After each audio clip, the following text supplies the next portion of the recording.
इस देश में न्यायप्रिय न्यायाधीशों की कमी है, ऐसा नहीं है, पर वे षड्यंत्र के शिकार हैं, स्थिति और परिस्थिति के गुलाम हैं।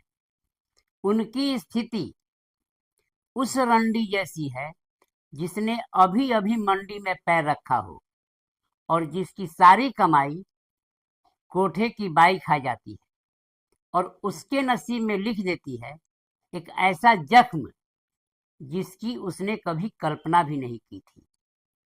आइए इसे समझते हैं। फादर एडविन पिगारेज पर हुई सेशन कोर्ट में सजा, हाई कोर्ट में सजा और सुप्रीम कोर्ट के दृष्टिकोण से फादर एडविन पिगारेज कक्षा 8 की एक 14 वर्षीय नाबालिग से बलात्कार करता है। सेशन कोर्ट उसे आजीवन कारावास का सजा सुनाता है। हाई कोर्ट इस सजा को अधिक मानता है और उस सजा को 20 साल की सजा में बदल देता है। फादर एडविन पिगारेज फिर सुप्रीम कोर्ट में अपील करता है और सुप्रीम कोर्ट यह कहते हुए उसकी सजा पर स्टे लगा देता है कि इसने 10 वर्ष जेल में काट लिया है, अगली सुनवाई तक इस केस पर स्टे लगाया जाता है। यह है दोगलापन, इस देश के न्यायाधीशों का दोगलापन। किसी को जमानत अगर नहीं मिल रहा है, सुप्रीम कोर्ट चले जाइए, खुला हुआ है।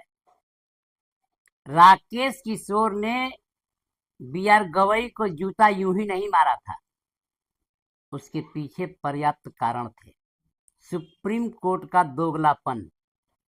सुप्रीम कोर्ट खुद अपनी कसौटी पर खरा नहीं है। चंद्रचूड़ का तो कोई जवाब ही नहीं था। आतंकवादियों के लिए रात में 12 बजे कोर्ट खुल जाता था। वाह, जिसे न्याय का क ख का ज्ञान नहीं है, जिसकी औकात चपरासी बनने की नहीं, वह हाई कोर्ट और सुप्रीम कोर्ट का जज बन जाता है। आइए एक नजर डालते हैं फादर एडविन पिगारेज पर जो धाराएं लगी थी। IPC 375A, 375B, 376(1), 376(2), POCSO act 9, 10, 11, 1, 12। आज इस देश में क्या चल रहा है यह किसी को बताने की जरूरत नहीं है।